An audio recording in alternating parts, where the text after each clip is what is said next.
इस वीडियो में हम आपको बताएंगे प्रेजेंट परफेक्ट टेंस अर्थात पूर्ण वर्तमान काल, पूरा वर्तमान काल। तो इसमें इसका प्रयोग हम तब करते हैं जब कोई काम पूर्ण हो चुका है, यानी अब उसका कुछ भी शेष नहीं रहा है और वो अभी अभी पूरा हो चुका है, उसका बकाया कुछ भी नहीं है। तो यानी कि ये दर्शाता है, प्रेजेंट परफेक्ट टेंस यह दर्शाता है घटना के घटित होने के पहले का समय।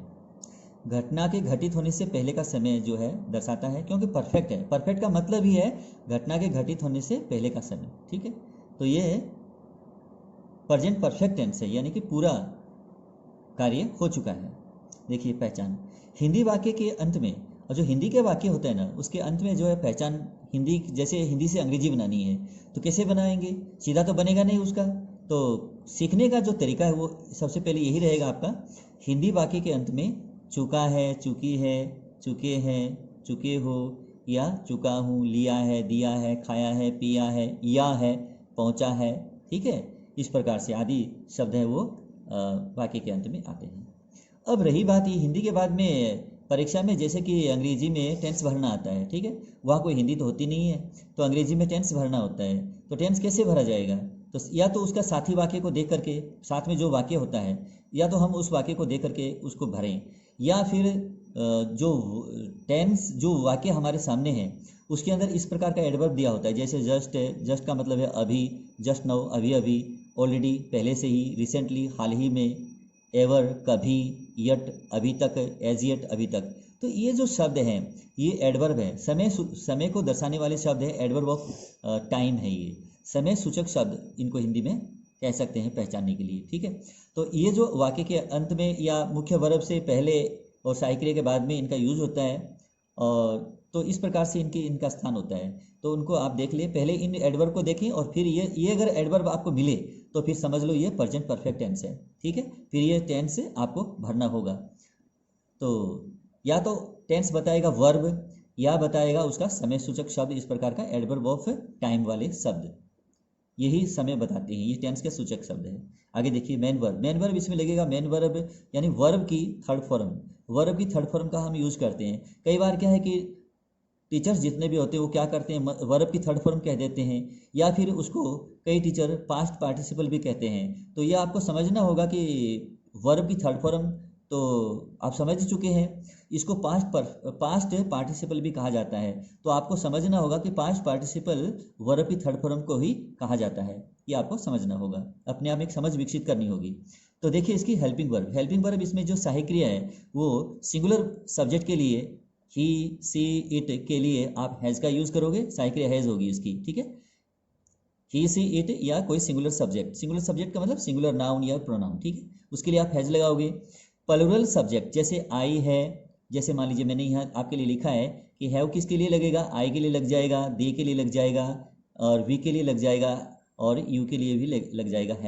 हैव लगता है आई के लिए, हैव लगता है दे के लिए, हैव लगता है यू के लिए, हैव लगता है वी के लिए। तो ये जो है प्रोनाउन के रूप में। अब हैव लगता है प्लूरल नाउन के लिए भी।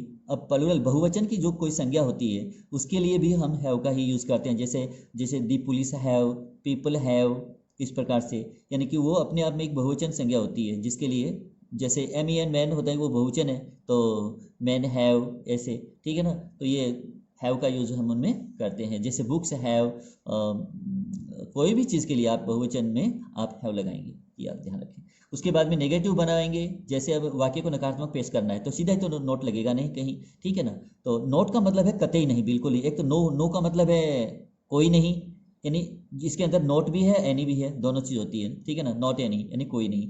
तो नो का अर्थ है कोई नहीं, तो नो के अंदर कुछ गुंजाइश फिर भी रह जाती है यस में। ठीक है ना, वो बिल्कुल नहीं वाली बात नहीं होती, उसमें कुछ हाँ वाली बात भी रह जाती है। नोट का मतलब है बिल्कुल नहीं, यानी नोट का मतलब है नॉट एट ऑल, बिल्कुल नहीं। तो नेगेटिव में क्या होता है, हैज़ के बाद में नोट लगाओगे और हैव के बाद में नोट लगाओगे। हैव के या हैज़ के साथ में ही नोट लगेगा, बाकी सीधा नोट नहीं लगेगा, लग जाएगा लेकिन टेंस के, आपको टेंस सीखना है फिलहाल, तो ऐसे में टेंस के अंदर ये चीज़ें बिना सहायक क्रिया के नहीं लगेगी।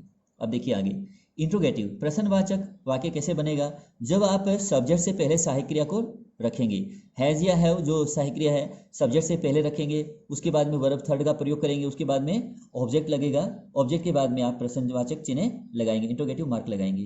तो ये तो हो गया आपका प्रश्नवाचक वाक्य। अब देखते हैं कि स्ट्रक्चर यानी वाक्य बनाने का जो इसमें जो स्ट्रक्चर है, संरचना है, वो क्या रहेगी। सबसे पहले आप सब्जेक्ट लगाओगे, सब्जेक्ट में होता है नाउन या प्रोनाउन, ठीक है। उसके बाद में एक वचन है तो हैज लगाओगे, बहुवचन है तो हैव लगाओगे, ये बात क्लियर हो चुकी है।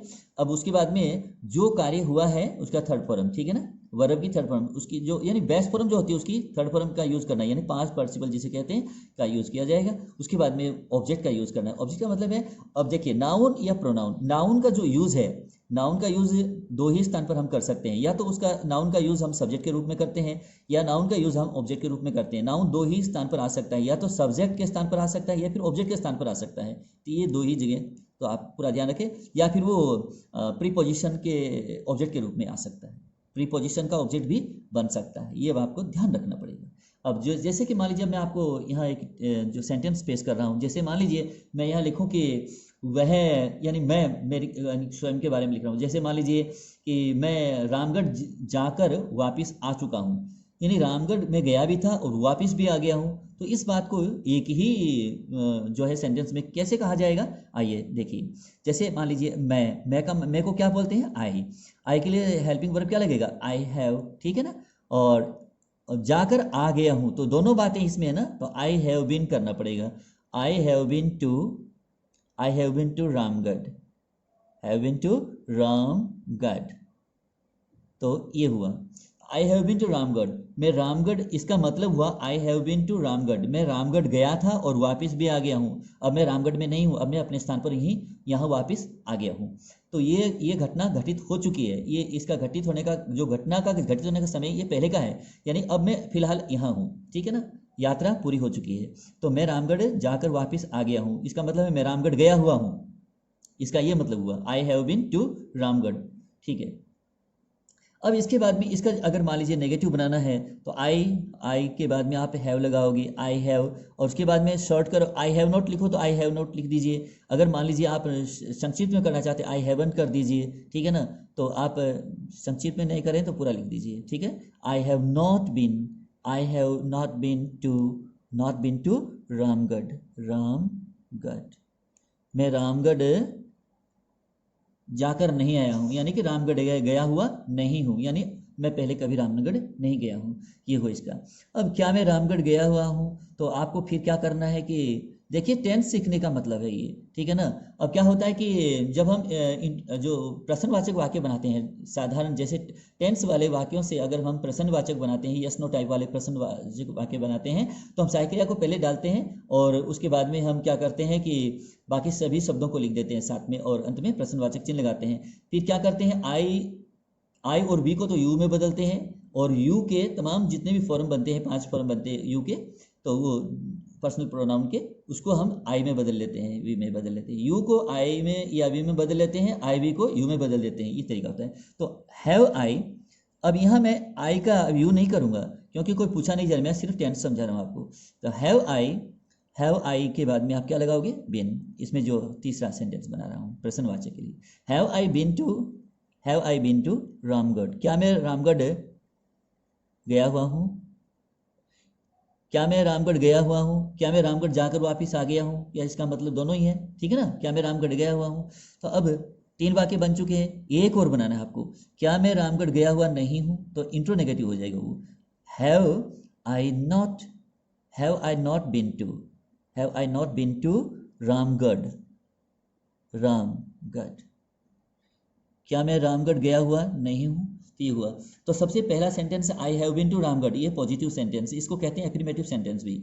और उसके बाद में नेगेटिव सेंटेंस है I have not been to Ramgarh, ठीक है। और उसके बाद इंट्रोगेटिव सेंटेंस है have I been to Ramgarh, और उसके बाद में इंट्रो नेगेटिव यानी इंट्रोगेटिव एंड नेगेटिव सेंटेंस है have I not been to Ramgarh, तो ये हुआ।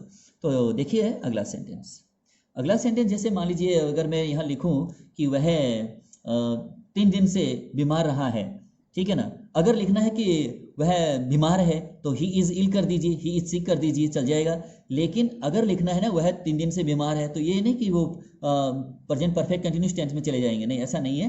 3 दिन से बीमार रहा है, यानी अब से वो, अब तो ठीक है, लेकिन वो 3 दिन से बीमार रहा है ना, आज तो वो ठीक है, तो ये लिखना है। तो फिर क्या लिखना है आपको कि वह 3 दिन से बीमार रहा है, तो ही लिखेंगे आप पहले, ही हैज़, ही के लिए साइकिल क्या लगेगा, has, he has been ill, वह बीमार रहा है, ही हैज़ बीन इल, वह बीमार रहा है, यानी बीमार रह चुका है, कितने दिन से, पिछले 3 दिन से ना, तो for 3 days, for 3 days, 3 days, ये हुआ, डे नहीं डेज होगा यहाँ, ठीक है, बहुवचन करना है, क्योंकि 3 दिन, 3 दिनों, तो नाउन ये नहीं है, नाउन ये है, ये ध्यान रखनी है आपको, ठीक है। अब क्या करना है कि he has been ill for 3 days, वह 3 दिनों से बीमार रह चुका है, अर्थात वह 3 दिनों से बीमार रहा है, ये हुआ। अब वह 3 दिनों से बीमार नहीं रहा है, तो नेगेटिव बनाना है, तो he has not been ill for 3 days, वह 3 दिनों से बीमार नहीं रहा है, तो ये होगा आपका जो है नेगेटिव सेंटेंस बन गया, नेगेटिव, फुल स्टॉप लगाना है अंत में, ये फुल स्टॉप। अब क्या करना है आपको, प्रश्नवाचक बनाना है, तो हैज़ लगाएंगे आप पहले, तो हैज़ लगा दिए ये पहले, has he bin, he has की जगह आप हैज़ ही करेंगे, ठीक है ना, प्रश्नवाचक, इसलिए हैज़ ही बिन इल, क्या वह बीमार रहा है, फॉर 3 डेज, 3 दिनों से, और अंत में प्रश्नवाचक चिन्ह, क्या वह 3 दिनों से बीमार रहा है, क्या वह 3 दिन बीमार रह चुका है, आज तो वो ठीक है, लेकिन 3 दिनों की, यानी घटना के घटित होने से पहले का समय है ना, आज पिछले 3 दिन की बात हो रही है, आज तो वो ठीक है। अब क्या वह 3 दिनों से बीमार नहीं रहा है, तो इंट्रोनेगेटिव बनाना है, तो हैज़ ही करके, has he not been ill for 3 days, और अंत में क्वेश्चन मार्क लगाना है। तो इस प्रकार से एक सेंटेंस के आपको कितने वाक्य सीखने को मिले, 4 सेंटेंस, यानी एक नहीं बनाना, आपको 4 बनाने हैं। आप 4 बनाएंगे, एक बनाएंगे पॉजिटिव, दूसरा बनाएंगे नेगेटिव, फिर बनाएंगे इंट्रोगेटिव, फिर बनाएंगे इंट्रोनेगेटिव। इस प्रकार से आप 4 वाक्य सीखेंगे बनाना, बार बार अभ्यास करेंगे तो आपकी ये चीज़ें जुबान पर आ जाएगी, जुबान पर आई हुई चीज़ कभी भूली नहीं जा सकती। तो देखिए अगला सेंटेंस, तो अगला सेंटेंस है, जैसे मान लीजिए अगर मैं लिखता हूँ कि वह परीक्षा को उत्तीर्ण कर चुकी है, यानी उसने परीक्षा उत्तीर्ण कर लिया है, तो इसमें एक्शन वर्ब का यूज होगा। इसमें तो एक्शन वर्ब नहीं, इसमें तो काम हो चुका है। तो अब क्या रहा है कि सी हैज़ पास्ड। अब इसमें क्या है, पास्ड क्या है, एक्शन वर्ब है ये, ठीक है। सी हैज़ पास्ड, उसने उत्तीर्ण कर लिया है, क्या उत्तीर्ण कर लिया है, परीक्षा, तो दी एग्जामिनेशन, उसने परीक्षा उत्तीर्ण कर लिया है, उसने परीक्षा उत्तीर्ण कर लिया है, ये ट्रांजिटिव वर्ब है। ट्रांजिटिव वर्ब यानी सकर्मक क्रिया। सकर्मक क्रिया वो होती है जिसके बाद में ऑब्जेक्ट आता है, कर्म का आना जरूरी है। कर्म आएगा तो वो सकर्मक क्रिया है, कर्म नहीं आएगा तो वो अकर्मक क्रिया है, यानी इंट्रांजिटिव वर्ब है, उसको ये बोलते हैं, ठीक है ना। और उसके बाद लिंकिंग वर्ब भी होता है जिसके साथ में हम एडजेक्टिव का यूज़ करते हैं। एडजेक्टिव नाउन भी हो सकता है या फिर हम उसके लिए एडजेक्टिव का भी यूज़ कर सकते हैं, किसी वर्ब को बनाना पड़ता है उसकी जगह एडजेक्टिव के रूप में। देखिए आगे, तो सी हैज़ पास्ड द एग्जामिनेशन, उसने परीक्षा उत्तीर्ण कर लिया है। उसने परीक्षा उत्तीर्ण नहीं किया है तो ये नेगेटिव बनाना है, तो इस प्रकार से बनाएंगे आप, सी हैज़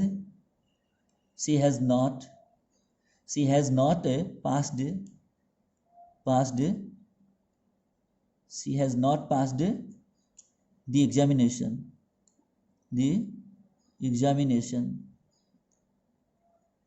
उसने परीक्षा उत्तीर्ण नहीं किया है, तो ये नेगेटिव बन गया आपका। उसने परीक्षा उत्तीर्ण नहीं किया है, she has not passed the examination, उसने परीक्षा उत्तीर्ण नहीं की है, यानी ये काम उसने नहीं किया है अब तक, ये हुआ। अब क्या उसने परीक्षा उत्तीर्ण कर लिया है, तो आप क्या लिखेंगे, सबसे पहले हैज़ लिखेंगे। तो पहला अक्षर हमेशा वाक्य का पहली सीढ़ी का होता है, यानी कैपिटल लेटर में लिखना होगा। Has he passed. अब इसमें क्या है कि ये जो सब्जेक्ट है आपका डूअर है, ये नॉन डूअर नहीं, नॉन डूअर होता तो इसमें बिन लगता। तो हैज़ ही पैसिव वॉइस नहीं है, एक्टिव वॉइस में चल रहा है, एक्टिव स्ट्रक्चर में है सारे sentence. Has he passed the examination, passed the examination. क्या उसने परीक्षा उत्तीर्ण कर लिया है, ये तो ये हो गया इंट्रोगेटिव। क्या उसने परीक्षा उत्तीर्ण कर लिया, has he passed the examination, क्या उसने परीक्षा उत्तीर्ण कर लिया है। अब हमें क्या बनाना है, इंट्रोनेगेटिव। क्या उसने परीक्षा उत्तीर्ण नहीं किया है, तो कैसे बनाएंगे इसको, हैज़, या तो आप हैज़ंट यहीं लगा दें, ये हैज़ंट हो गया, ठीक है ना। ये नोट को हैज़ंट करेंगे तो नोट को संक्षिप्त करना होगा, हैज़ तो पूरा लिखा जाएगा, एन लिख करके इसको सटा करके एन लिखना है, फिर आप एपोस्ट्रोफी लगाएंगे, उसके बाद टी लगा देंगे, तो हैज़ंट हो गया। हैज़ंट ही यानी हैज़ नॉट, दोनों को अलग अलग नहीं लिखना है, पहले लगाओ तो, ये बात ध्यान रखनी है। संक्षिप्त करेंगे तो आप इस प्रकार से कर सकते हैं। तो hasn't he passed, hasn't he passed the examination, the examination, क्या उसने परीक्षा उत्तीर्ण नहीं किया है। तो इस प्रकार से ये इंट्रोनेगेटिव बन गया। तो ये क्या है, she has passed the examination, positive sentence है, एफर्मेटिव सेंटेंस है ये, ठीक है।